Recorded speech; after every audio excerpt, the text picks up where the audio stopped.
Olá, pessoal, boa tarde. Aqui é o Juviniano Rezende e a gente está aqui novamente para mais uma resenha de um livro que é fundamental, né, para a nossa literatura aí, que a gente está revisando e repensando a psicoterapia corporal. Hoje, a gente vai ter uma participação de uma pessoa que eu estou conhecendo, né, e que já, sem me conhecer, já me deu um presente, que foi esse livro. Eu achei muito generoso da sua parte, né, Ellen? E, bem, vou agradecer, então, a Ellen pela disponibilidade dela, de poder partilhar e de ceder, né, o tempo dela para compartilhar esse livro. Esse livro que chegou para mim de presente aqui pelo correio, chama Bebês e Suas Mães, do Winnicott. Eu tinha lido pouca coisa, eu li um texto dele lá de maternagem primária, depois eu li uns trabalhos de pessoas da bioenergética que associam, tem até um artigo do próprio Pearson sobre as fases iniciais, né, do desenvolvimento, como que o Winnicott contribui para esse pensamento, essa reflexão, e chegou esse livro aqui, então, para a gente falar. E aí, o que tem a ver esse livro com psicoterapia corporal? A gente vai escutar da própria Ellen, ela é psicóloga clínica, é analista biodinâmica e é ligada ao Instituto Reichiano, né? Isso. Ellen, seja bem-vinda. E primeira coisa é como esse livro chegou para você. Obrigada, querido. Eu quero falar um pouco, antes de falar do livro, falar da minha alegria com esse projeto da Resenhas Bioenergética. Assim, eu sempre tive um desejo, sabe? Quando você lê um livro e você quer... Eu queria emprestar o livro para amigos, eu queria pedir para amigos lerem para a gente poder conversar, porque quando um livro é gostoso, você quer trocar, você quer falar, né? E aí, quando eu vi essa tua resenha, há tempos já, né? Ano passado, eu entrei em contato com o teu projeto. Falei, nossa, que legal, olha o que ele faz. Ele lê o livro, ele discute com a pessoa que escreveu ou que leu também, né? E faz sempre uma coisa que eu desejei foi isso. Então, assim, fico muito alegre com esse teu projeto, assim, veio de encontro a um desejo antigo meu, assim. Muito obrigada pelo convite. Eu tinha que estar aqui, assim, adorei esse convite, adorei essa participação aqui, especialmente com esse livro, tá? Porque ele é um livro que tem muita história na minha vida, assim. Primeiro, há 20 anos atrás, antes de eu ter entrado para a biodinâmica até,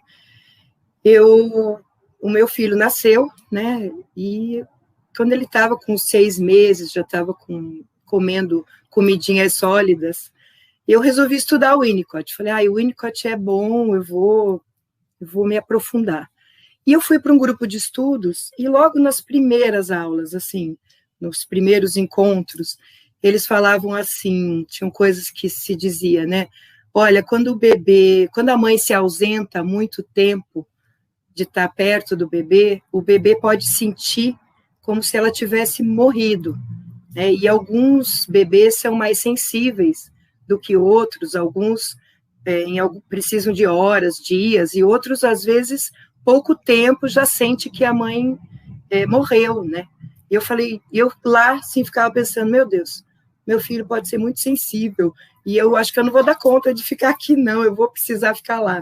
E aí, desisti naquela época de estudar o Winnicott, apesar de estar amando, né? Mas fui viver minha maternidade, a maternagem toda. E aí, depois de anos, né, meu filho já estava no primeiro ano, já tinha 7 para 8, e a minha pequena daí já estava com 3. Aí eu trouxe a biodinâmica para Curitiba, eu já era psicoterapeuta corporal pelo Ágora, e aí eu trouxe a biodinâmica para cá, né, tinha feito alguns anos de biodinâmica aí em São Paulo, depois vim ser monitora aqui em Curitiba, no Instituto Reichiano, da primeira turma aqui. E, assim, daí nessa época, o pessoal começou a ligar bastante a biodinâmica com o Winnicott.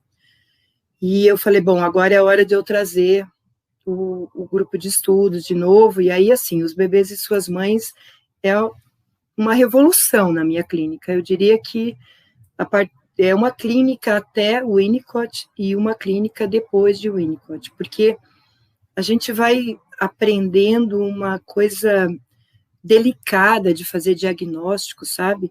Você vai aprendendo a olhar para o bebê, né, dentro do teu paciente, assim, tanto que o Winnicott fala, né, que a gente tem todas as idades, né, a gente não é a idade que a gente tem hoje, você tem todas as suas idades desde bebê, então você tem o teu bebê aí, né, e dependendo de como foi vivenciado isso, né, assim, acho que faz muita diferença dentro da clínica a gente poder ter apurar esse diagnóstico mesmo, sabe? Então, acho que essa ideia de trazer esse livro, e assim, a minha alegria, o primeiro livro que eu li, eu emprestei para alguém, né, e não me devolveram, sabe, aquela coisa. Acontece. E assim, de verdade, quando eu fui buscar essa edição para reler, né, para a live, eu, sinceramente, eu até agradeci, sabe, a pessoa que não me devolveu, porque essa edição aqui, atual, ela tá maravilhosa, ela tá primorosa, assim, ela tem, eu vou pedir até licença para vocês, para ler um pedacinho dessa orelha aqui, porque foi uma coisa tão mágica, tão gostosa, assim, sabe, foi uma surpresa, porque a edição antiga realmente não tinha isso aqui, né, e essa orelha da Maria Ribeiro é a coisa maravilhosa, assim, olha, o bebê não sabe que o espaço ao redor de si é mantido pela mãe. Com que cuidado você evita que o mundo se imponha antes que o bebê o descubra? Ah, Winnicott, escrevo esse texto em dias de muito mundo. Isso, no pior dos sentidos. Estamos em meio à pandemia do coronavírus, que só agrava a vulnerabilidade inerente à condição humana. Num Brasil já castigado por um governo autoritário e violento. Como, então, proteger nossos filhos? Como ser, diante de um mundo cada vez mais sombrio, a chamada mãe suficientemente boa, doce expressão cunhada no século XX pelo pediatra e psicanalista inglês? Como sustentar a ilusão da famosa onipotência do amor materno?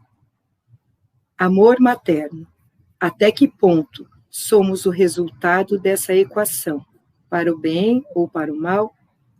É exatamente sobre isso que se debruçam os textos reunidos aqui, a importância da fusão distraída entre mãe e bebê em seus primeiros meses de vida e as consequências dessa relação para toda a vida adulta.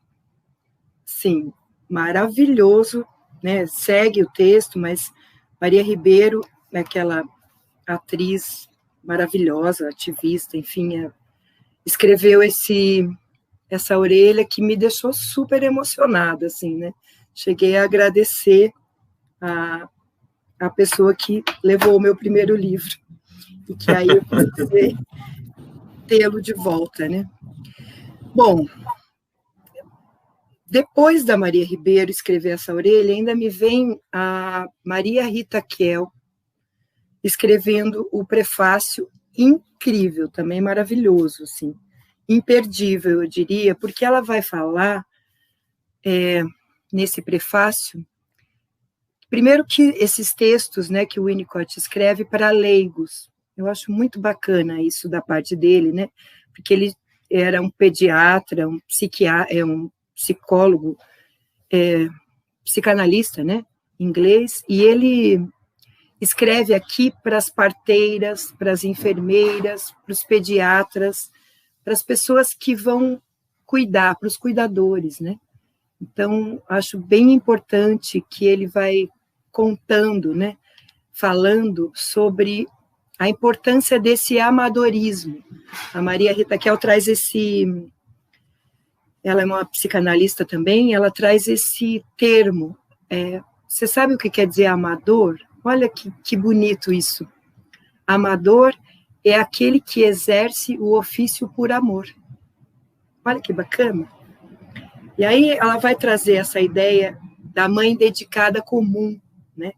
Que vai exercer esse ofício por amor, né? E que não precisa de especialidade, não precisa de ler coisas ou ler livros e saber mais, não precisa ser especialista, ela precisa mesmo ser amadora, né? Ser aquela pessoa que vai, sem intenção, ele vai tentando tranquilizar as mães, né? Trazendo essa ideia de diminuir esse superego terrível que tem uma mãe. As mães, na verdade, o que ela coloca aqui, e eu sinto isso, tem um sentimento que que todas as mães têm. E ele não é bom, na verdade, porque ele traz esse superego materno muito forte, né? E que é considerado até redundância na língua portuguesa, é a mãe culpada, a culpa da mãe. Então, a mãe que sente culpa, trata-se até de uma redundância no português, se a gente pensar, subir para cima, descer para baixo, e mãe culpada. Então, ele diminui, vai tentando trazer a ideia da mãe que não precisa ser especialista, que essa culpa, na verdade, vai pesando na relação e que ela tira da mãe essa entrega no contato, né? Essa menos idealização do que é ser uma mãe suficientemente boa e traz uma mãe real, uma mãe comum, uma mãe dedicada comum. Eu acho a coisa mais fofa do mundo isso, porque realmente já senti muito essa parte de culpa, né? E assim, toda a parte da mãe, quando a gente vai falar mãe, a gente pode pensar no psicoterapeuta também, porque alguns casos muito precoces até, a gente vai precisar tratar de uma forma muito delicada. A gente vai ver mais para frente, quando ele vai trazer todos os casos de como que a criança vai ser recebida nesse mundo, né? E a Maria Rita Kel vai trazer uma música, aí eu achei a coisa mais querida do mundo. Super relevante esse termo amadora, né? Eu vou pedir para colocar, eu vou colocar nossa música aqui um pouquinho, porque eu achei assim uma delicadeza da Maria Rita Kel trazer a ideia de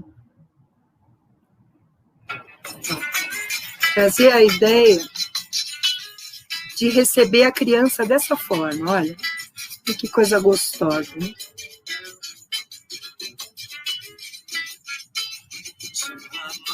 Dá para ouvir? Perto do microfone.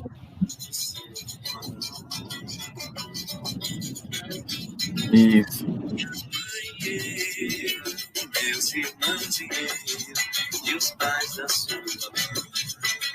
Caetano Veloso, olha que delícia. Seu irmão e a mãe do seu irmão. Minha mãe e eu, meus irmãos e os pais da sua mãe. Todas essas pessoas. E a irmã da sua mãe. Lhe damos as boas-vindas, boas-vindas, boas-vindas. Venha conhecer a vida. Eu digo que ela é gostosa. E que delícia ser recebido desse jeito. Tem o sol e né? tem a lua, tem verde e tem a rosa. Eu digo que ela é gostosa. Maravilhosa ser recebido dessa forma, né? Caetano Veloso, maravilhoso, maravilhoso. E a Maria Rita Kel liga, né, essa ideia da gente estar sendo recebido dessa forma tão gostosa, tão incrível, assim. Que a vida é gostosa, seja bem-vindo, né? Assim, quanto que um bebê, quando ele é bem recebido, bem acolhido no mundo, ele inaugura no mundo, né? Ele chega sendo amado, sendo recebido, sendo inaugurando mesmo, né? Uma vida, gente, olha, que coisa importante que é, né? E assim, a gente não pode esquecer, e esse livro todo vai tratar disso, a importância que a gente nasce tão aberto, a nossa dependência absoluta, né? A gente nasce dependente absolutamente do meio, uma dependência absoluta de quem está cuidando, né? Vamos falar de função materna. Toda vez que a gente falar de mãe, a gente fala de função materna, não quer dizer exatamente que tenha que ser a mãe biológica, mas pode ser o pai, pode ser um cuidador, pode ser uma babá, alguém que possa fazer essa função, né, de ajudar. E essa pessoa dedicada comum, então, que o Winnicott vai trazer o tempo inteiro aqui, de onde ela vai tirar, então, essa dedicação? Né? Se não é dos livros, se não é da especialidade dela, se é de um amadorismo, que é do amor, né, que vem do amor, ela vai tirar exatamente de quando ela foi bebê. Então, olha que inconsciência tem nesses atos, né? O quanto, por mais que ela não se lembre, por mais que não seja consciente, e não é, né, de quando a gente nasceu e quando a gente está inaugurando no mundo, a gente vai buscar exatamente do como a gente foi cuidado, de como cuidaram de nós.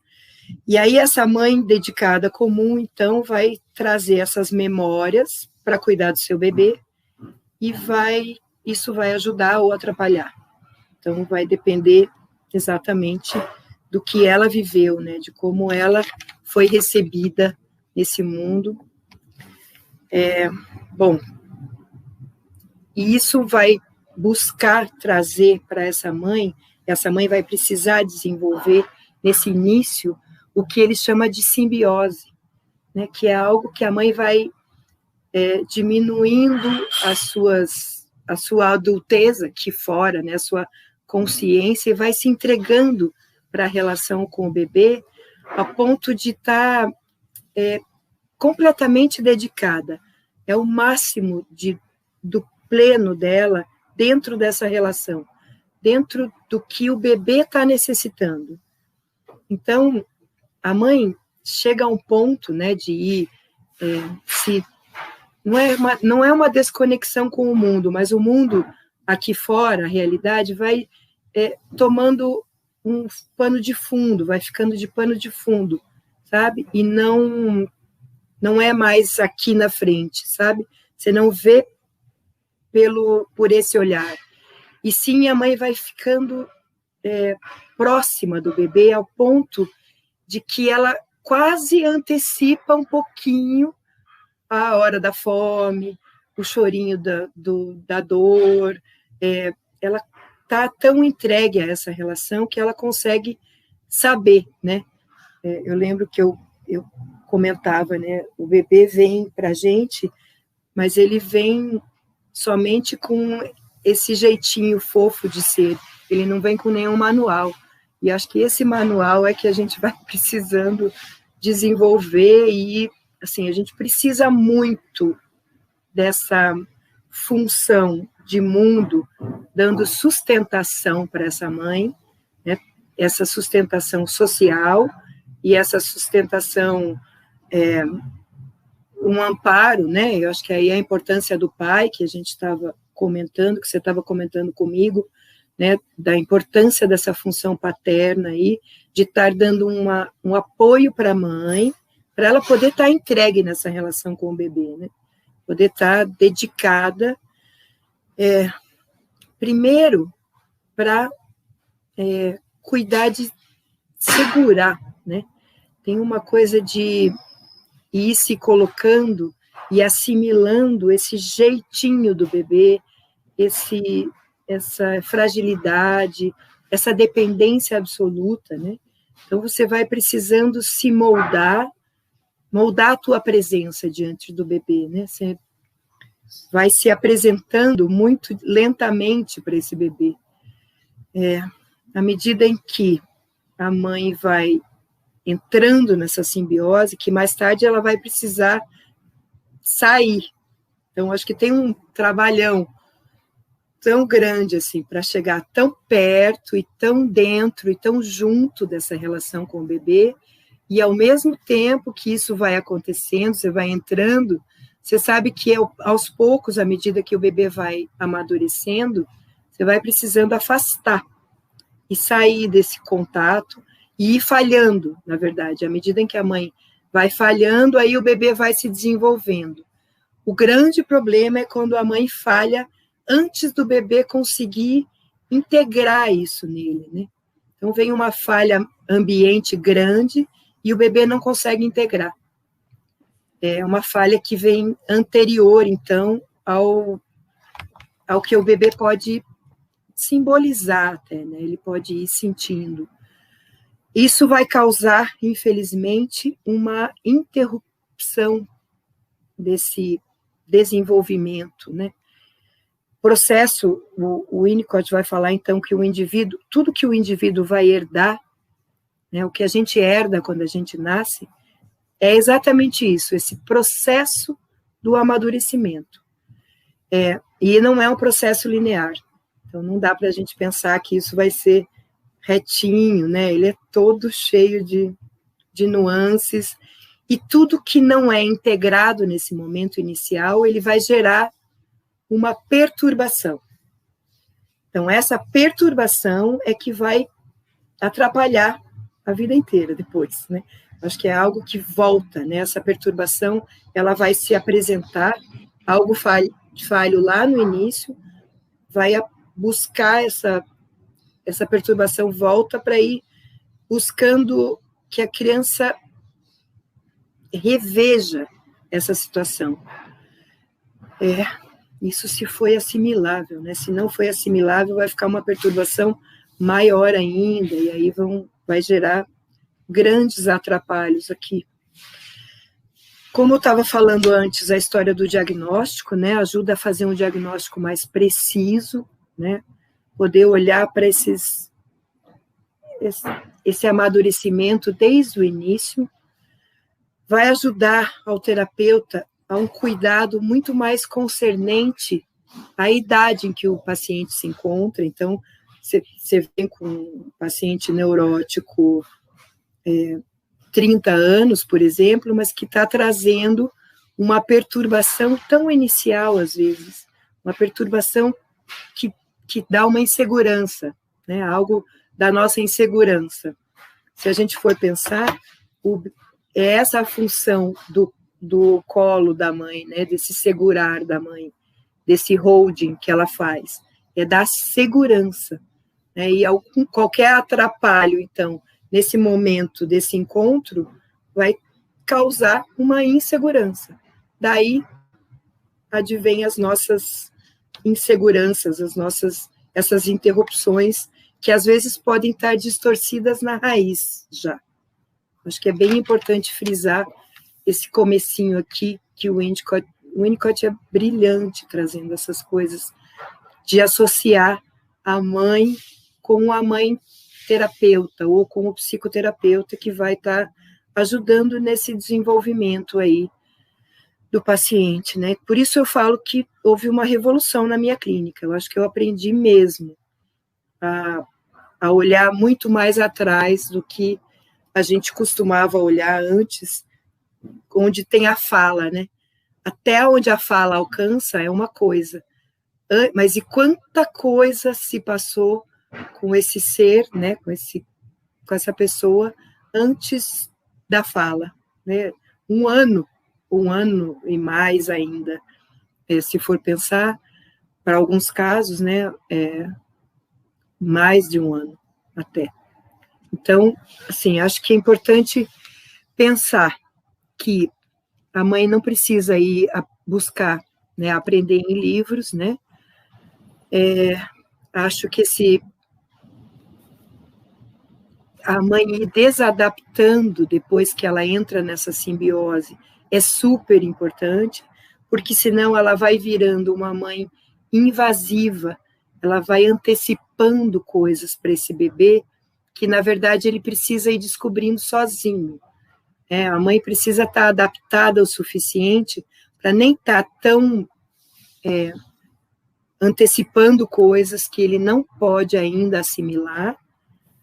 E aqui aparecem, infelizmente, as ansiedades, as angústias, especialmente as mães ansiosas, né? Que querem uma coisa muito produtiva para o seu bebê, muito empenhadas, e que elas acabam entrando e sendo invasivas nesse momento. E aí a dificuldade, né, de ir se desadaptando do bebê, e aí buscando coisas mais dela, porque aí esse holding, né, que vai... Holding é essa coisa de ir dando essa sustentação, essa experiência de segurança para o bebê, para o ser, né? E aí o holding estendendo para essa experiência para todo esse período inicial, assim. A dependência é absoluta, o ambiente é facilitador e precisa ser humano e pessoal. Acho uma graça o do Winnicott falar essa coisa do... Tem que trazer essa coisa pessoalizada para o cuidado do bebê, né? Disso vai depender as primeiras conquistas do bebê, e uma das mais importantes nesse início é a integração. Então, a gente não nasce integrado ainda, né? Habitando. A sensação é de uma cabeça separada de um tronco, os braços ainda não estão integrados, as pernas. Tanto é que isso vai se dando à medida em que a mãe vai dando esse holding, vai cuidando, vai amparando esse bebê no colo, né? Esse empenho aqui de não apertar demais, né? Essa coisa do segurar, esse segurar é super importante nessa coisa do que não é integrado. Ele fala que vai ser, então, desintegrado. Então, olha o insuportável que vira essa coisa que não é integrada, né? E ele traz, então, essas ansiedades inimagináveis, impensáveis, essas agonias impensáveis, e outra coisa que ele chama é algo como cair para sempre. A ideia do, né, você está indo para um buraco, né, indo para um vazio. Então, embora a gente está falando de coisas simples, como segurar, como amamentar, como estar em contato, essa é a constituição dos alicerces da saúde mental do ser humano. Então, são coisas simples, mas fundamentais aqui, né? A ideia do capítulo 2 aqui, ele vai trazendo a coisa da mãe não interferir muito, não entrar com as suas ansiedades e as suas inseguranças, tentando antecipar coisas para o bebê, que o bebê, na verdade, vai precisar ir se adaptando, a mãe vai adaptando essa pressão do segurar, nem apertar demais, nem chacoalhar demais, né? Essa coisa é uma dependência tão absoluta que você precisa estar muito entregue nesse encontro aqui, né? E aí o Winnicott fala que quer que as mães sintam confiança nas suas habilidades. Acho uma graça isso, assim.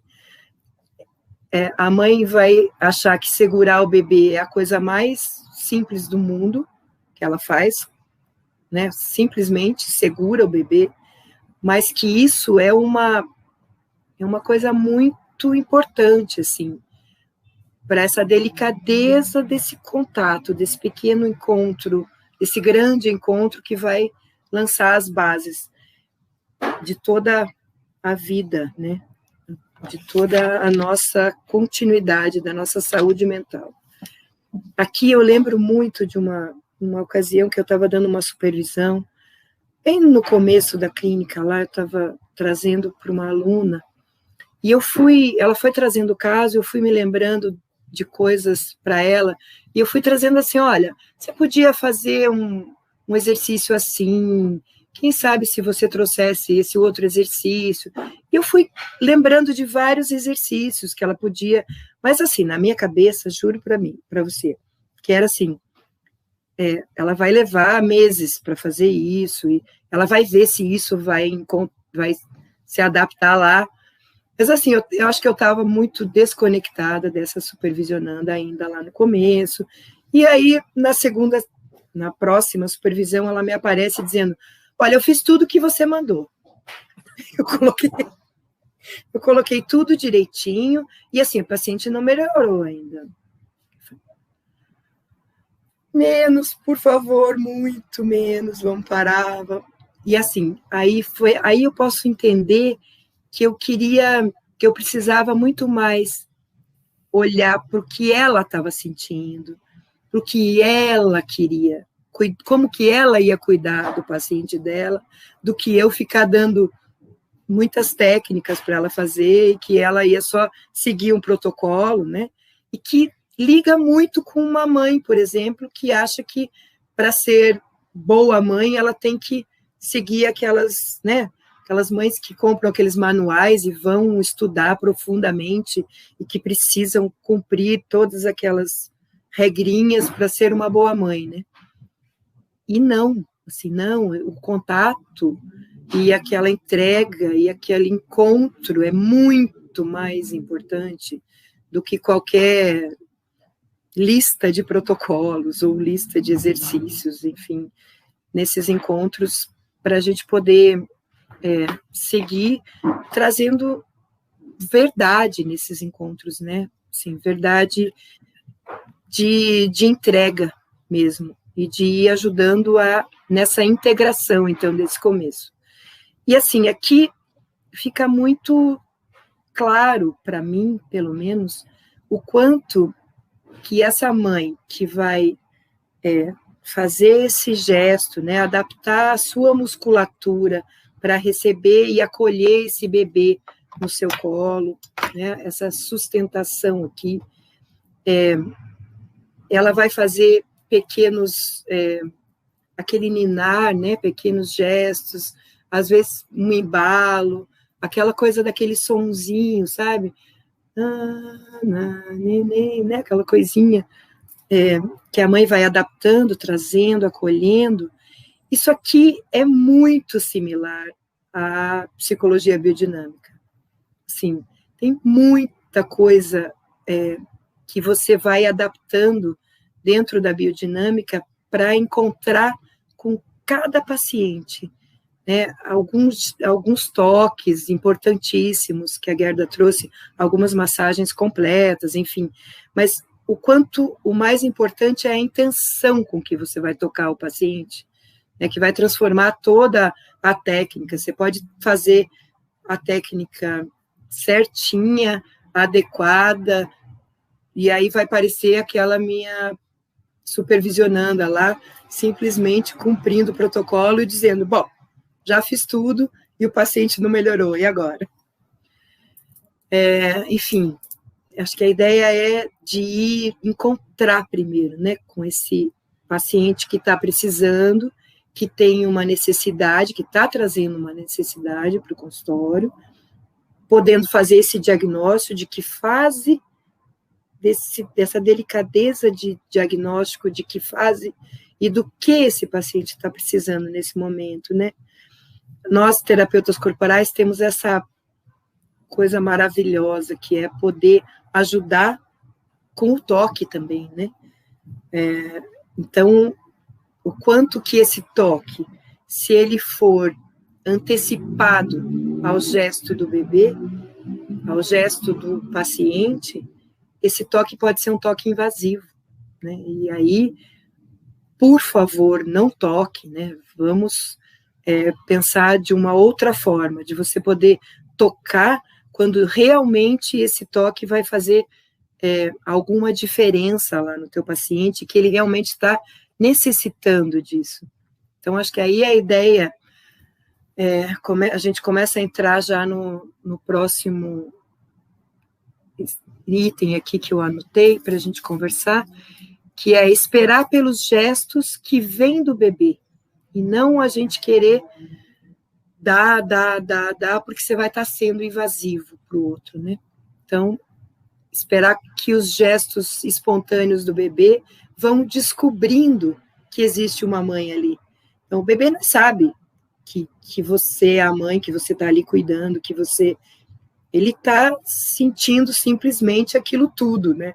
Aquela coisa toda que ele sente, e aos poucos, à medida em que você vai chegando devagar nele, ele vai podendo descobrir partes suas, e ainda assim entendendo que são partes dele, né? A mãe, no início, é o bebê, né? Para o bebê, é isso aí. Uma pergunta aqui da Daniela Carvalho, ela fez lá atrás, mas eu acho que tem a ver, você falou das falhas, né? Que tipos de falhas podem acontecer? E pensando nesse primeiro movimento, que é a mãe, o ambiente, né? Eu acho que esse conceito de mãe-ambiente, ele fica quase que o texto inteiro, né? Tem um momento que ele pergunta, quem está atrás desse bebê? Um ambiente. Quem é esse ambiente? A mãe. E aí, se esse pai dá suporte, a mãe pode ficar mais tranquila, sendo esse ambiente, etc. Até quando tem uma irmã mais velha, ele fala, às vezes tem uma irmã mais velha que quer pegar o neném, né?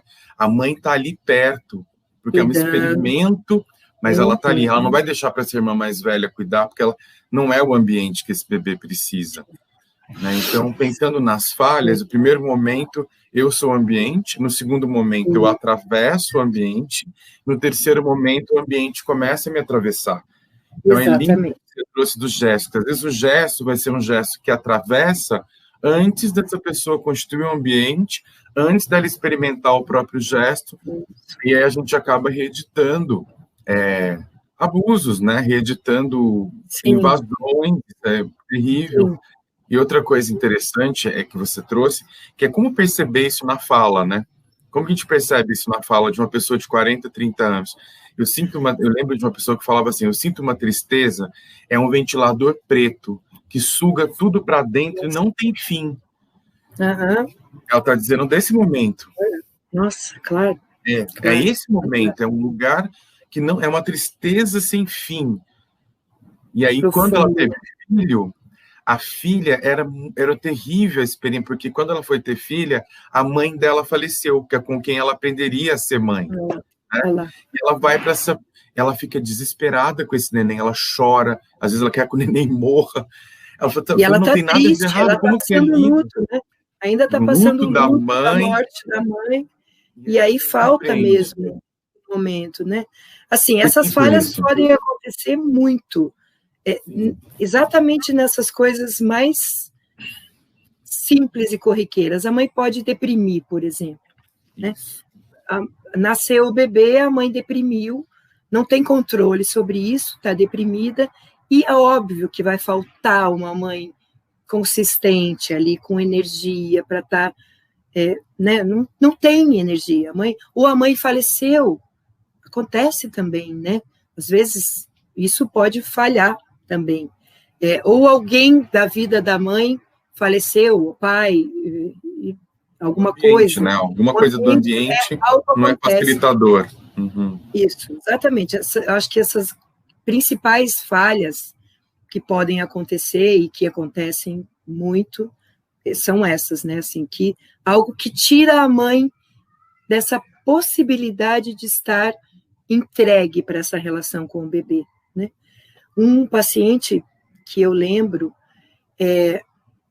por exemplo, que eu identifico muito esse momento inicial aqui, ele vem para a terapia andando e ele vem conversando comigo, por exemplo, e vem contando coisas, vem falando, e quando ele chega no consultório, que ele me vê, ele acha que eu já ouvi tudo que ele veio falando. Então, assim, é uma confusão sabe como eu estava te dizendo? Eu falo, pera, estou dizendo, vamos com calma, o que você estava me dizendo? Repete, então. Então, eu disse ali, ó, aí ele conta tudo de novo, mas assim, gente, ele acabou de chegar. Como eu estava te dizendo, ele veio falando comigo e eu estava dentro da cabeça dele, então, né? Pera, vamos com calma, me explica de novo, que eu acho que eu não estava prestando atenção, então, na primeira vez que você me falou, né? Mas é algo assim do tipo, essas desconexões que geram mesmo, desse início muito falhado, né? É uma falha muito... No prefácio tem uma pergunta muito bonita da Kel, né? Que é do que precisa, né? Do que necessita a pessoa ansiosa? De que nada falte para si. O que diferencia a ansiedade de outros sintomas neuróticos é que nessa, o sujeito se encarrega de trabalhar sem descanso para negar a falta. Uhum. E aí você investiga como foi lá. Nada pode. Que ele faz? Como esse bebê foi carregado? Ele faz várias dessa pergunta, né? Eu gostei dessa pergunta. Como que você foi carregado? Que coisa, né? Que investigação interessante. Isso, porque é muito delicado, né? Assim, como você foi segurado? Como você foi segurado? Ou então, por que será dessa insegurança, né? Da onde vem essa insegurança? E aí poder ir voltando e perceber que às vezes é aí, né? Lá atrás, lá nesse início que houve essa desconexão, essa insegurança, né? Não foi seguro o suficiente e ficou inseguro. Se sente inseguro na vida, né? Para sempre. E aí vai buscar, obviamente, na terapia, refazer esse caminho, né? Reconstruir esse vazio que ficou, esse vácuo que ficou lá atrás, né? Assim como tem então, as falhas podem ser tanto o que faltou como o que veio em excesso. Acho que essa que é importante, né? Uma mãe muito ansiosa pode ser uma mãe considerada aquela que falha, porque, assim, tem uma imagem muito interessante se a gente pensar que a mãe de um primeiro filho, ela acorda um belo dia, assim, completamente descabelada, sem os cabelos tudo arreganhado para cima, assim, né? Toda puerpério, aquela coisa, você não sabe mais direito, você não dorme mais direito há horas, há dias, há meses. E aí ele lembra esses cabelos da mãe como se fosse a representação das angústias, tá? Então, nos cabelos todos arreganhados, tá expresso a angústia da mãe. E aí o bebê, ao invés de continuar sendo um bebê e desenvolvendo-se como um bebê, ele vai virar um pente da angústia da mãe. E aí o bebê vai entrar como um penteador um pente dessas angústias. Ele vai tentando se adaptar a esse ambiente que está invasivo demais, entende? Ele vai dando um pouco trabalho, sabe aquele bebezinho? E também pode ser até antes, né, Ellen? Você pergunta para a pessoa, qual que é o seu projeto de vida? Ter um filho. Gente, que pesado, né, para essa criança, ela não vai ter vida, ela vai ser o projeto da mãe, e pode se virar um pente, né? Pode virar um pente. Acho que a ideia do pente é bem interessante, porque aí o bebê deixa de ser o bebê e passa a ser uma coisa para diminuir a angústia da mãe, né? É seríssimo isso. Seríssimo. Então, por um lado, a mãe não aprende a ser mãe num livro, e por outro lado, essa coisa do ser comum e ser simples precisa ir adaptando à necessidade dessa dependência absoluta, né, que se nasce. A gente nasce muito nesse lugar do desamparo, né? O bebê humano nasce desamparado, ele precisa desse lugar de amparo, ele precisa receber isso tudo, né? E aí a gente chega na história da amamentação, vamos pensar, olha, até agora nós estamos falando, e ainda não citamos esse encontro tão básico e tão difícil de acontecer, que é a amamentação, né? O encontro da boquinha do bebê com o bico do seio da mãe.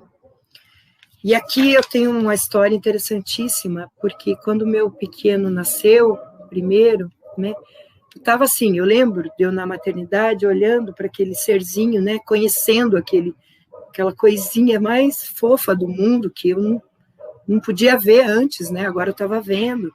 E numa das primeiras horas, assim, a pediatra entra no quarto com uma soberba. Gente, pediatras devem estudar um pouco o Winnicott, aliás, muito, eu acho, porque eles são tão importantes na vida das mães e, assim, eles podem ser muito destruidores de coisas, assim, de encontros, porque essa pediatra chega para mim e diz, ele já mamou? Aí eu falei, não, ainda não. Olha, ele precisa mamar, viu?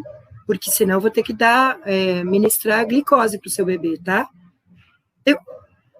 Tá. E assim, eu lembro de um pouco tempo depois eu perguntar para o meu marido, o que é glicose? Assim, eu estava assim, naquele momento de encantamento, conhecendo meu bebê, assim, ele não mamou ainda, mas calma, né? Tem tempo para isso acontecer. Não preciso sair correndo e inclusive o Winnicott fala que essa coisa do seio do bebê, do seio da mãe, ser introduzido na boca do bebê com muita agressividade até, ele pode ser muito invasivo, e isso pode gerar essa falha ambiente também, né? Que a nossa colega ali estava perguntando. Né? Então, essa falha pode se dar em qualquer momento, né? Em qualquer coisa que esse ambiente não está sendo adequado para esse encontro. Enfim, ainda bem que eu estava mesmo meio inebriada com aquele encontro e que eu não saí correndo querendo fazer meu filho mamar para não... O que é glicose mesmo? Você sabe? Pensa na criatura, né? Enfim, acho bem importante também esse encontro no começo da amamentação, porque o Winnicott vai falar, por exemplo, que a gente não deve forçar essa coisa da amamentação no seio, né? Que ele não gosta que a gente deva tratar a amamentação como uma religião, por exemplo, de tem que amamentar no seio, né? Não tem coisa pior do que uma mãe e um bebê não poderem se entender sozinhos nesse momento de descoberta, né? Sabe, aparece a fome e aí aparece o seio, e não ao contrário, né? Aparece o seio para alguma coisa começar a estimular, enfim, as coisas começam juntas, precisam nascer juntas, né? E aí vou lembrar, à medida em que esse bebê vai mamando, vai estimulando uma confiança, né? Que a mãe tem esse alimento para oferecer e que aí esse alimento que está sendo oferecido vai conseguindo suprir essas necessidades do bebê, e até que vai chegar lá, né, assim, nos 6 meses, que ele vai começar a receber aí os outros alimentos, as papinhas, as frutinhas, enfim, por volta lá dos 6 meses, né, também, mas aí também vou aqui lembrar de uma paciente minha que foi muito rico isso aqui, maravilhoso.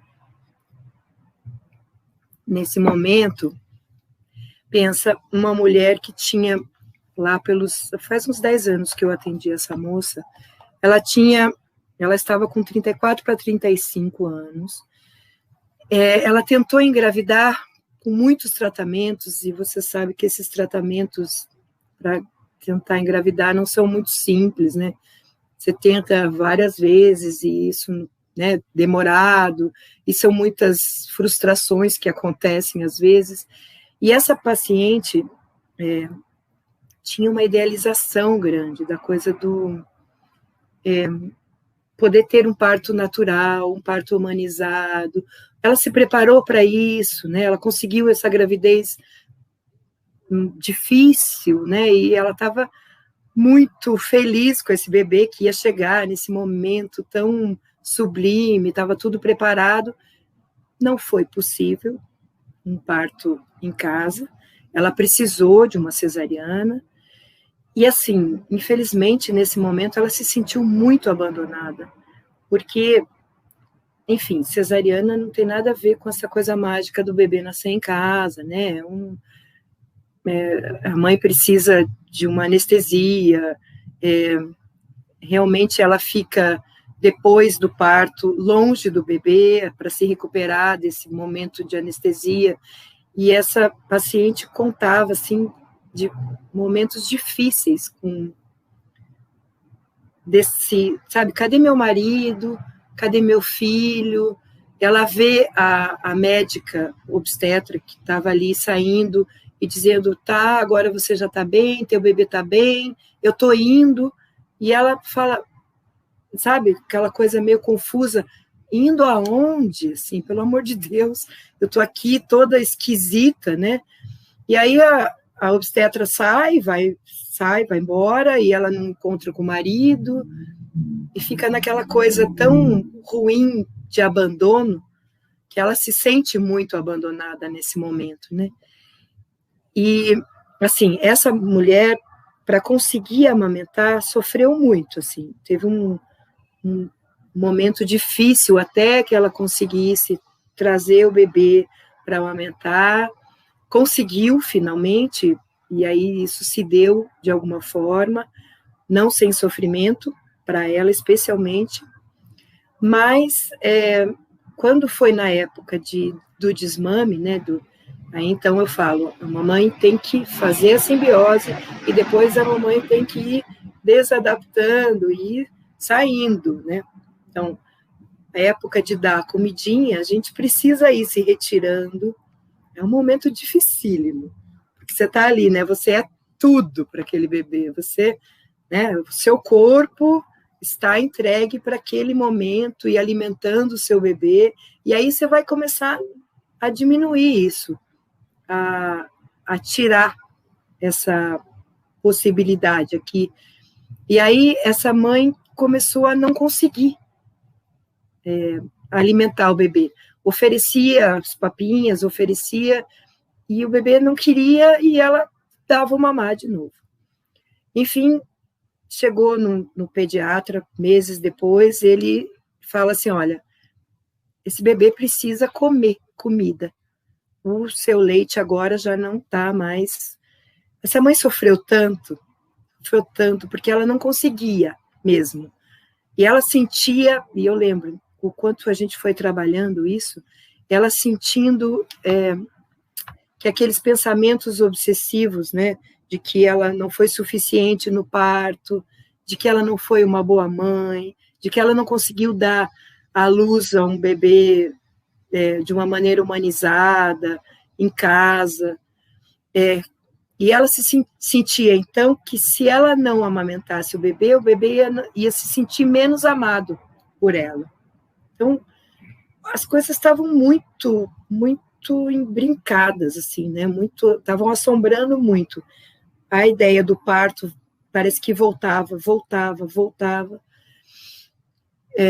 E aí eu lembro que eu pedi para ela pedir a ajuda do marido, então, né, eu juntei toda essa imagem aí que eu te contei, e aí eu pedi para ela, olha, quando você chegar em casa, assim que terminar de dar o banhinho à noite, você vai pedir a ajuda do seu marido, então, que é importante que ele esteja perto, se ele topar também, faz o convite, né, para estar junto, e aí, sem roupa, vai ficar pele na pele, coloca o bebezinho no teu peito, aqui, deitadinho, se mamar, mamou, e depois deixa dormir no teu peito, e o pai vem e cobre, né? Eu fui tentando fazer essa volta, sabe? Desse momento de nascer e ir para o colo da mãe, ficar junto da mãe, sentindo o cheiro daquela mãe, podendo mamar se quisesse. E assim, foi absurdamente mágico o que aconteceu ali, porque eu pensei que essa mãe ia fazer isso, precisar fazer isso várias vezes, até que ela refizesse esse momento do parto, que não foi possível esse encontro, né? Que foi tão desgrudado, tão desorganizado, tão fora de esquadro esse começo aí. Mas essa mulher entrou tão profundamente nesse encontro com esse bebê naquele dia, que quase que refez o momento do nascimento, a mágica do encontro com o bebê, né? E que a partir dali ela começou a conseguir dar comida para o bebê e fazer as sopinhas e passar as sopinhas na peneira e dar comidinha, porque ela entendeu que o bebê não ia deixar de amá-la, amar a ela, mãe. Olha, quanta coisa tem nessa relação, né, que pode estar falhando, acontecendo, se a gente não vai fazendo essas ligações, assim, né? E essa mãe parou de sofrer depois desse momento de refazer, né, esse momento do parto e esse momento de abandono todo que ela viveu e imaginou e percebeu, provavelmente, que o bebê também viveu, né, o filho dela. Foi muito bonito esse encontro, né, E como você foi trabalhando, tirando a culpa, né, que estava ali, trazendo compreensão. Ele fala isso no texto, né? A gente nunca vai conseguir pagar a nossa mãe pelo que ela fez. A nossa mãe boa, camarada, suficientemente boa, como é que ele fala? Mãe comum, né? Ela pode ser uma mãe comum, mas mesmo assim, eu tenho uma sensação, nunca vou conseguir pagar aquilo, aí vem uma culpa. Ele falou, a gente não tem que ter culpa disso, que os 10 mandamentos, toda a sociedade já honrar o pai e a mãe, já vem um pacotão, né, de culpa. Mas como que é ter essa compreensão, né, e você vai trazendo para ela uma compreensão, e a possibilidade dela repetir.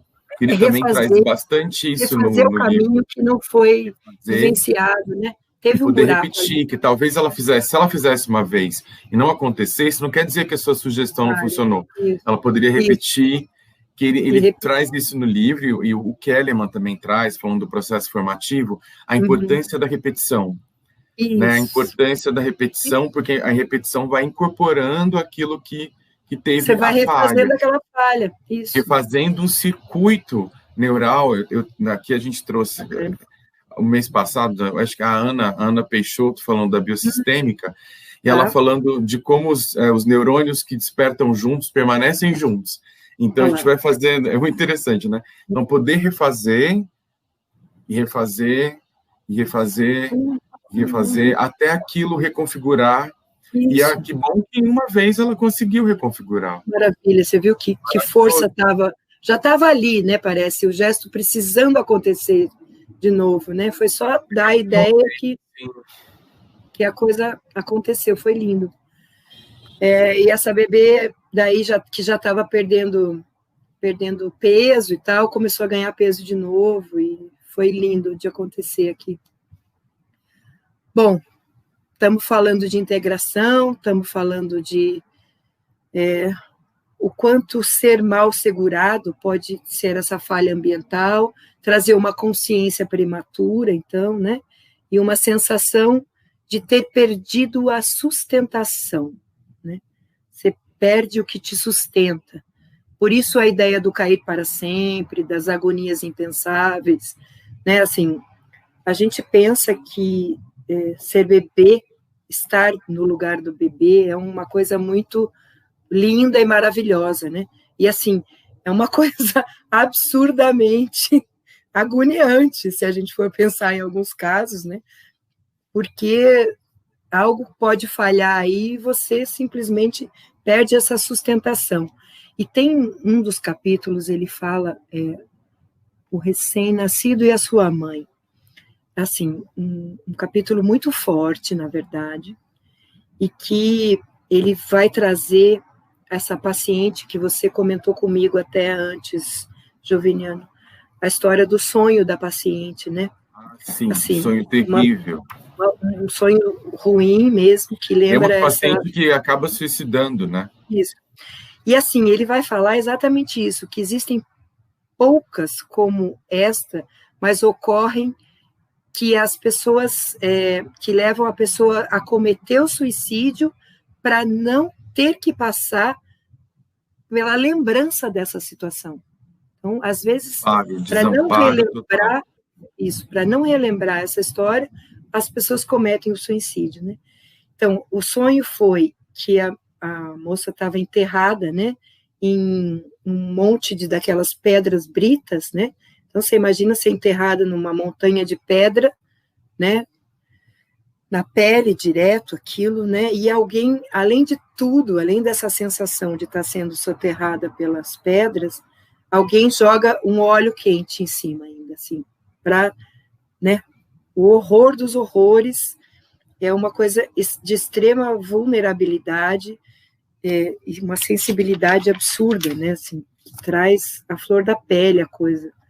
Esse capítulo eu lembro que mexeu muito comigo e, assim, a gente começa a pensar um pouco na sensação de que um borderline pode estar trazendo, né? O que ele está contando para a gente dessa sensibilidade dele, um psicótico, né? Essa coisa tão aberta, tão exposta, tão muito muito delicado, assim, o quanto que é frágil, né? E sensível a coisa. A gente precisa ter muito cuidado. E aí, de novo, a coisa da biodinâmica conseguindo. A gente tem uma massagem que é a massagem do contorno, né? E que eu acho que ela colocada no momento adequado, no encontro adequado, na hora certa, sem ser invasiva e sem... acho que pode ajudar essa coisa, sabe, a formar de novo essa pele, essa coisa que pode ligar de novo, né? A cabecinha com o tronco, com os braços, enfim, pode fazer essa ligação de novo no organismo que é tão, que pode estar se sentindo tão frágil assim, né? Uma das coisas que eu queria ler, e que eu acho a coisa mais fofa do mundo também, do Winnicott, que ele coloca assim: mas agora gostaria de chamar a atenção para o fato de que, quando mãe e bebê chegam a um acordo mútuo quanto à situação da amamentação, eis o início de um relacionamento humano. Quando a mãe e o bebê chegam a um acordo mútuo, eis o início de um relacionamento humano.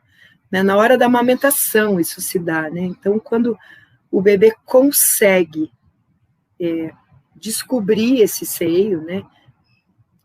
Deixar o gesto espontâneo do bebê conseguir encontrar com esse... E o Winnicott fala também, acho uma coisa bacana de trazer, que o seio materno, né, assim, não tem coisa pior do que ficar forçando uma mãe a conseguir amamentar, porque muitas vezes até a mamadeira dada por uma outra pessoa, talvez, com cuidado, pode ser até melhor do que aquela mãe que está extremamente estressada e tentando fazer o seu seio funcionar, né? Sabe, o seio materno não é uma coisa que se aperta um botão e ele simplesmente acontece aquilo, né? Depende, às vezes, do choro do bebê, depende do encontro, depende do contato, depende.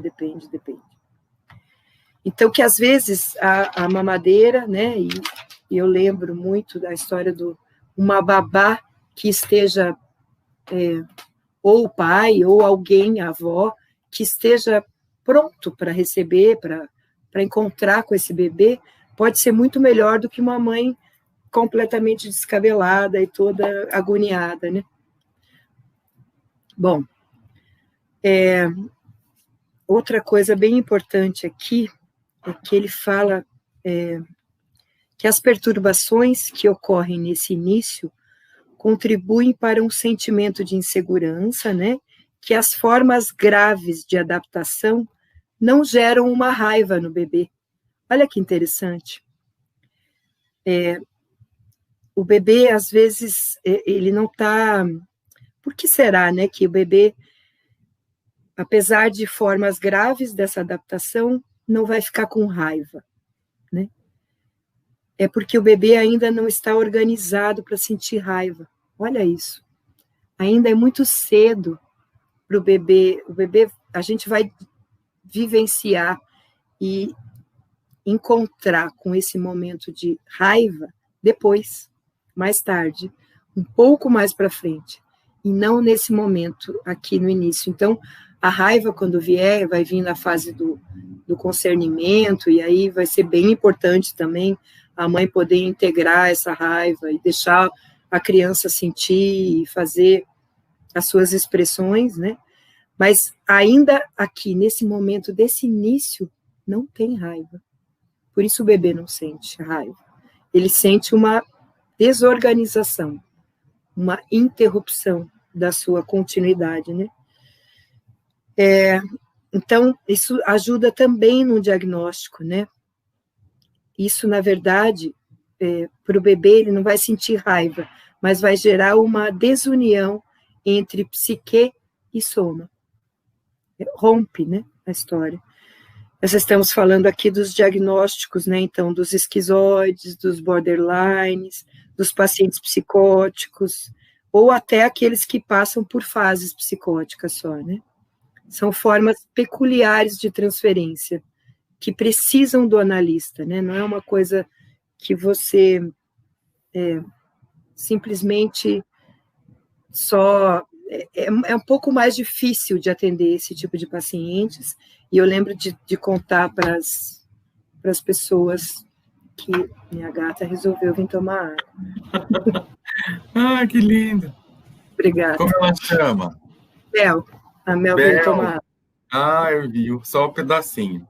Daqui a pouco ela aparece aqui. Então, são formas peculiares de transferência, né? As pessoas, o analista precisa estar atento aqui, né?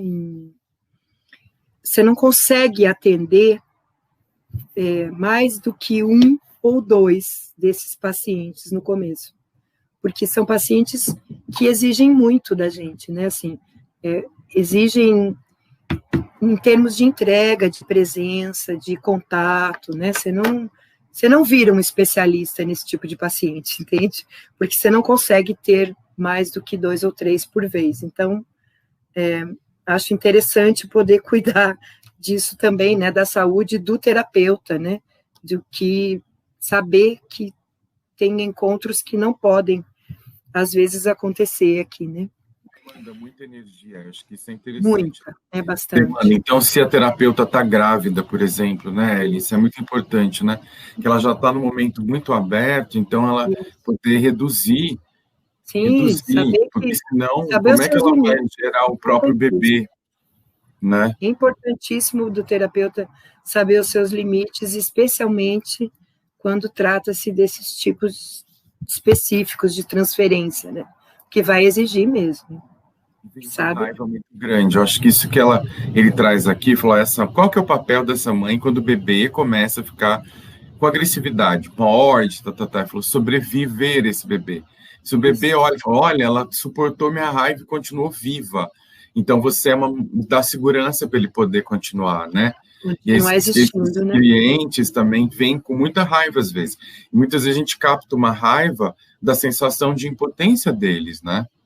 Diante de algumas coisas. Que vem na transferência, né? Sim. Ou então essa coisa tão insegura, né? A ponto de estar anterior à raiva até. Entende? Desorganizado, confuso, né? Completamente necessitado de contorno, de encontro, e um encontro... Trouxe as massagens e os toques que são mais de contenção, e pensando em bioenergético, uma pessoa assim, faz um grounding de pé, imagina, para ela é o infinitamente abismo, vai ficar em pé no abismo? Não, né? Então tem um grounding deitado, tem mais a qualidade da presença do que se faz, do que está se fazendo, exatamente, Um perfeito. trecho para você comentar, que eu te pedi para você comentar antes, né? Claro. Ele vai falar disso lá no finalzinho, né? Devemos destacar a cada distorção do processo de desenvolvimento infantil é acompanhada por uma ansiedade inimaginável. Isso. Desintegração, cair para todo sempre, fracasso absoluto na relação com o objeto. Nos casos borderline, aqueles que podem nos ajudar a entender essas coisas carregam consigo experiências de ansiedade inimaginável, as quais são falhas na comunicação no estágio da dependência absoluta. Uhum. Como trabalhar isso, né? Que tipo de presença exige, né? Isso, exatamente. Assim, acho que logo na sequência ele vai fazer uma crítica até muito delicada, eu acho. O Winnicott é muito delicado nesse ponto, mas ele vai falar da história do reflexo de Moro, né? Que a gente precisa cuidar muito com isso, que o bebê, os pediatras, por exemplo, que vão testar isso, né, no bebê, e procurar. O reflexo de Moro é aquele reflexo que o bebê faz aquela coisa que vem com os braços, né, para tentar se agarrar, né, e que alguns pediatras testando isso chegam às beiras de causar um trauma no bebê mesmo, né, de, sabe, tirar o que está segurando, né, e fazer o bebê expressar esse reflexo. Então, é muito bacana o jeito que ele fala, assim, de não faça com o bebê nada que a mãe não faria. Então, assim, preste atenção nessa mãe cuidadosa, dedicada, né, que vai, e não precisa propor, né, uma coisa que vai causar um trauma, basicamente, no momento em que o bebê está muito frágil, muito vulnerável, muito sensível ainda. E que é nos primeiros estágios da intercomunicação entre o bebê e a mãe que vai se dar, né, vai se estabelecer as bases para a futura saúde mental do bebê. É aí nesse comecinho, né, Juveniano? É onde a gente está o mais frágil e exposto, que a gente vai estar precisando desse amparo, desse acolhimento e desse cuidado todo, adaptado às nossas necessidades, né? Adaptado às necessidades do bebê, adaptado às necessidades do nosso paciente, né? Não é porque a gente tem a técnica e acha que ela é maravilhosa e é boa, que vai servir para todo o paciente, né? Assim, você precisa muito saber fazer um diagnóstico cuidadoso para que não vá se impor, né, uma coisa do narcisismo do terapeuta, de se achar nessa soberba como aquela pediatra, por exemplo, que dizia, se você não der de mamar, eu vou... olha isso. Ela quer participar, eu adoro gato. Oi, Bel. É a Mel. Mel. Oi, que linda. Tem 3 cores, é uma gata. É uma Só gata. Gato ali. tem 3 cores, né? Ah, você gosta de gato mesmo. Eu gosto. Você conhece. Que legal. Ela vem tomar aguinha fresca sempre. Acho que os gatos ensinam muito desse momento, né? Assim, os movimentos são lentos, eles testam o ambiente para chegar, não vai se jogando. Eu acho que aprendo muito com os gatos nesse movimento. Se defende, pede carinho a hora que quer. São ótimos mesmo. Terapeutas. Respondi tua pergunta, Juveniano, é isso mesmo? Eu acho que tem agora, tem 2 questões, assim, né? Uma que é do momento que a gente pensa, nossa, como é que um psicanalista faz uma intervenção corporal? E ele descreve a intervenção corporal dele tão, né? Ele vai dizendo, em certo momento, durante essa análise de uma cliente borderline, né? Tinha toda essa questão muito diluída, desorganizado. A paciente estava no divã com a cabeça apoiada em minhas mãos. Esse tipo de contato é comum no trabalho psicanalítico e cometi essa transgressão, imagina, né? Que nunca fez parte da psicanálise. Fiz um teste para ver se, soltando de repente sua cabeça, o reflexo apareceria. Então, aí ele faz esse teste, mas pensa no nosso trabalho, que não é um teste, né? Como que esse movimento, que ele fala, a gente não deve fazer nossos clientes no laboratório, não deve. Então, como que eu vou fazer uma intervenção dessa? Mas muitas vezes o crânio sacral, a biodinâmica, são muito delicado, que refazem, né? Eu até te contei que tem esse você pode ficar tanto num ground com os pés, joelhos dobrados, pés no chão, e você acolhe ali a cabeça. Uma pessoa deitada, você acolhe. Aqui, né, essa ligação aqui. Isso, não é um toque eferente, é um toque aferente, é um toque que recebe. Você vê muitas correntes vegetativas fazendo, os fulcros soltando nos movimentos voluntários. Faz toda a diferença, Juviniano. E com muito cuidado. Isso. Acho que a ideia primeiro, conseguir fazer esse diagnóstico de que há essa necessidade, né? Que não é uma técnica que você está impondo, né? Que sai colocando todo mundo, né? Isso, né? Não sai metendo mãozão por aí, né? Acho que é importante que o paciente saiba que vocês tenham um contato, né? Não é uma coisa que você faça logo de cara, em primeiras sessões e tal, e que realmente essa região aqui, para Gerda Boysen, até é um anel importante, assim, ela fala de um anel psicótico, que ela trabalhou com psicóticos, e que é uma região muito tensa, muito dura, né? Assim, a base do crânio aqui é muito delicado, que a gente não deve ir com muita força, porque você pode ser a última das couraças que ainda restam nesse paciente, ligando esse paciente com a realidade, né? Então, com muito cuidado, com muita delicadeza, mas amparando mesmo essa cabeça e fazendo essa ligação toda, né? Da cabeça com o corpo, né? Você vai ligar esses dois grandes centros, né? O pensamento e o sentimento. Dos dois círculos, né?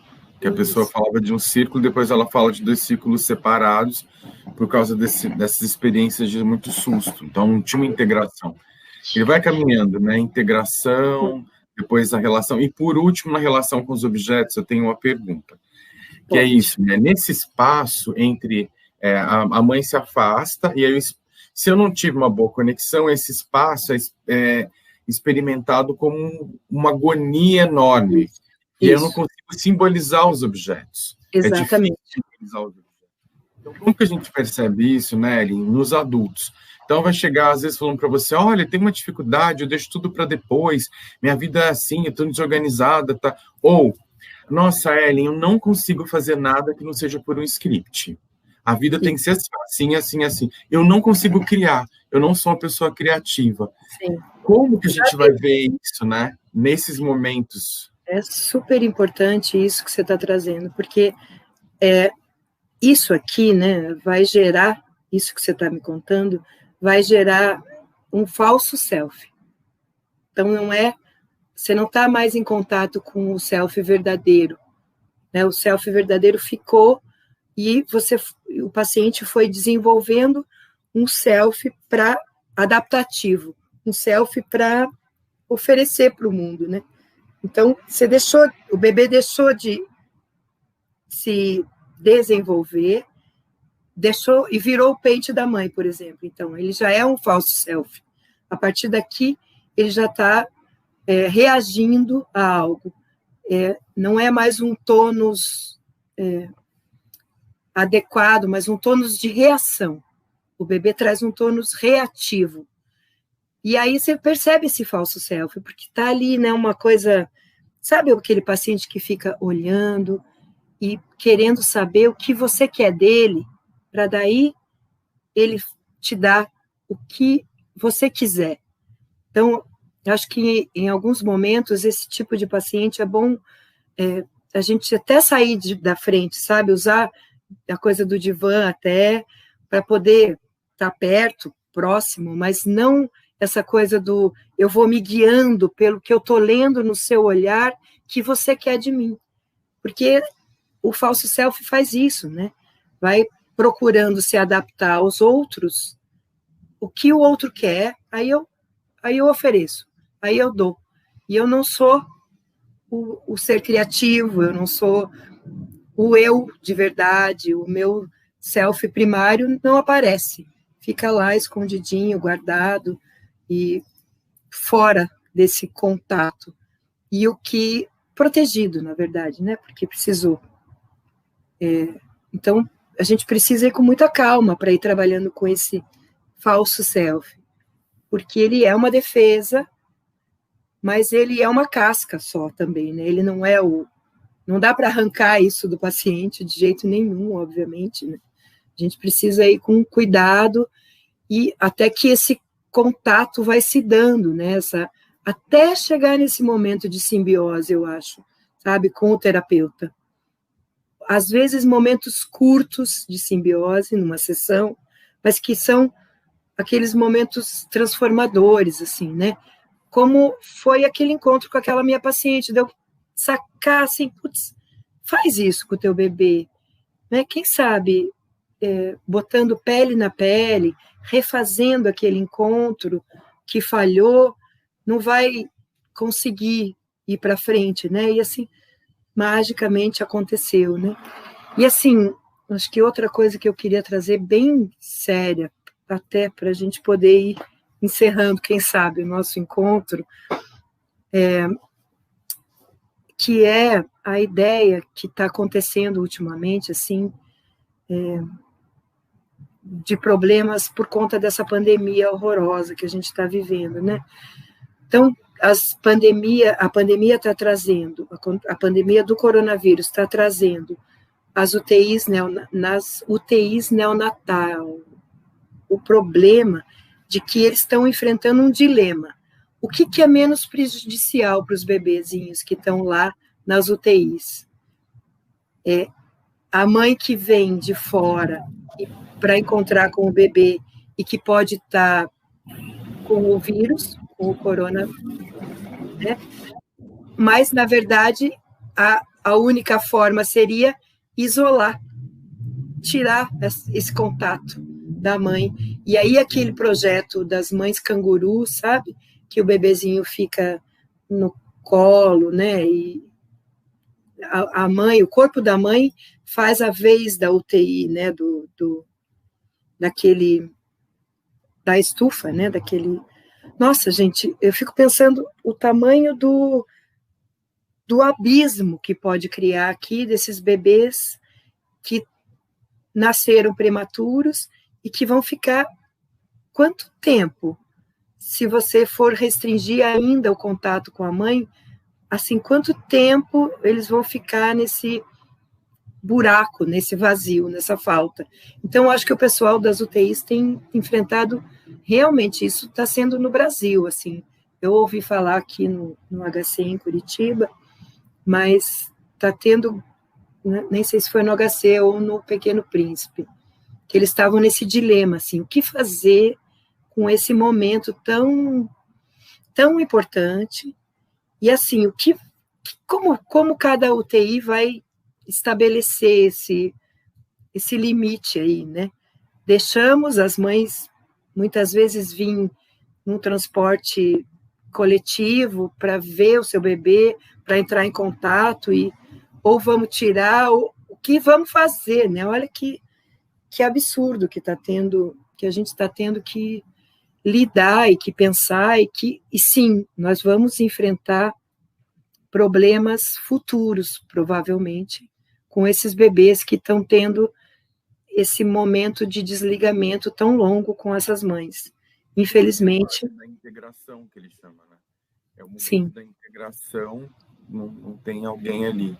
Há uma necessidade disso, né? De ir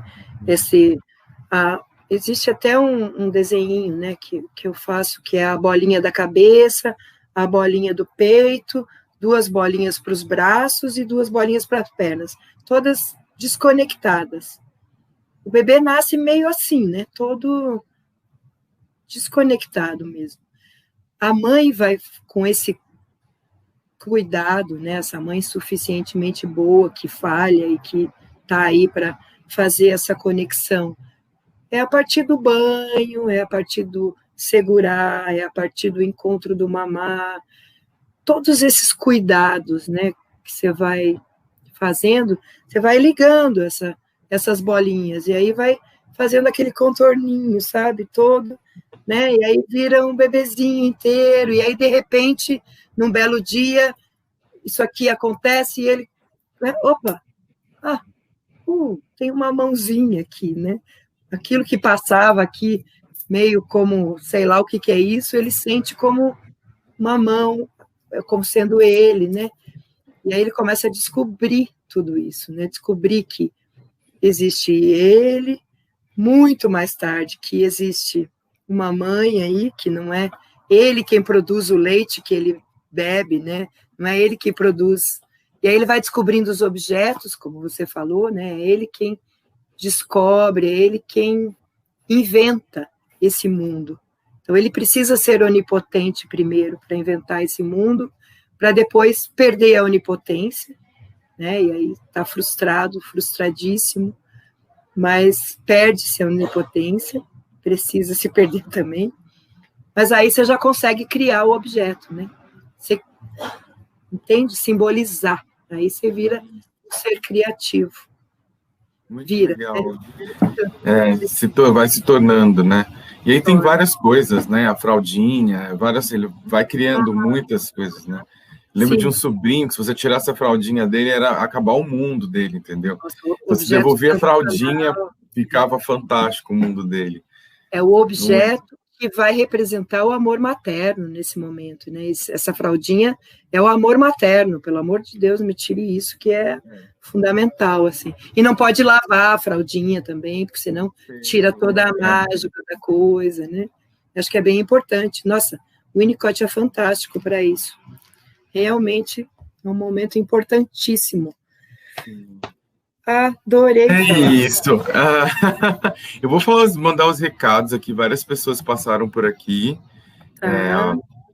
Te mandou um oi. A Luísa Rivoredo, que é uma querida. Eba. Ela já esteve aqui também. Sim. Psicóloga Larissa.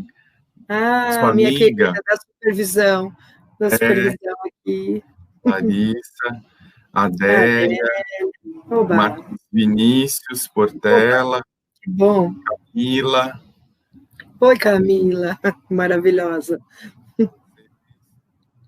A Larissa falou que foi um presente.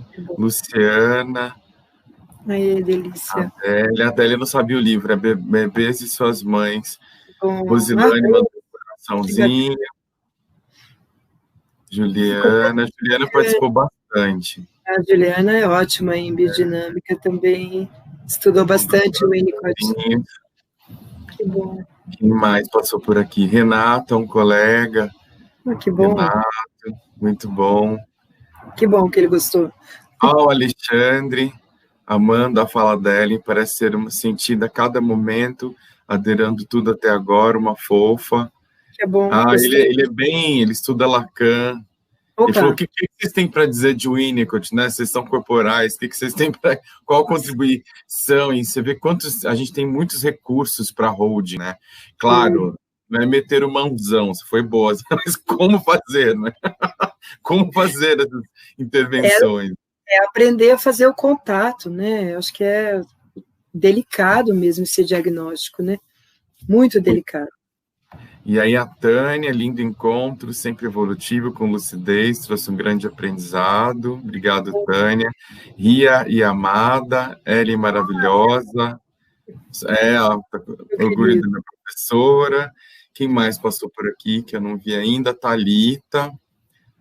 Boa tarde. A Ellen. Muita gente falando aqui. A Juliana falando da biodinâmica, né? Como que ela alcança o não verbal. Né? E como o trabalho corporal, né? A gente pode ir em lugares que o verbo não tinha palavra, né? Isso. Não tinha palavra, né? E tem o toque, tem o gesto, tem um encontro, né? Sim. Quem mais passou por aqui? Ah, Priscila. Muito bom. Ah, Alexandre, uma live deliciosa. Rosilane, perfeito, maravilhoso. Luana, Daniela. Não te respondeu você, né, Daniela? Ela que perguntou das falhas. Isso, que bom. Daniela, obrigado. Adélia, Adélia, de novo, abração. Obrigado, gente, por todo mundo ter passado por aqui. Bem, esse pedido que a gente tem. Se você gostou, você pode se inscrever, coloca o sininho, ele vai te avisar no e-mail sempre que tiver uma agenda. E aí, para a nossa conversa não se perder, o joinha lá, o curtir, né, e o compartilhar faz a gente ficar sendo mais visto durante mais tempo, porque é tão rápido a plataforma, esses algoritmos todos, que a gente some rapidinho as conversas. Mas vai estar salva, né? Vai estar salvo, e a gente está aí também disponível. O contato da Ellen está aqui embaixo, é @Raichano no Instagram, né? Isso. E podem te procurar. É isso, querida. Muito obrigado pela conversa, que foi muito importante. Eu adorei esse presente, eu acho que eu vou usar. Eu te falei desse trabalho que eu acho muito importante na cervical, e eu já tive experiências horríveis de pessoas pegarem aqui, eu querer pegar elas, na verdade. Porque é um lugar muito sensível, né? Mas que eu acho muito legal em trabalhos até de grupos, né? Como você toca aqui para fazer essa junção, que a gente fez essa cisão para nossa cabeça, fez um altar, né, para nossa cabeça, e desintegrou do corpo. E a gente faz esse caminho da conexão. Acho que aprendi muito com você, agradeço a disponibilidade. Adorei poder dividir. Olha, consegui dividir com um amigo gostoso esse livro, gostoso. Sim.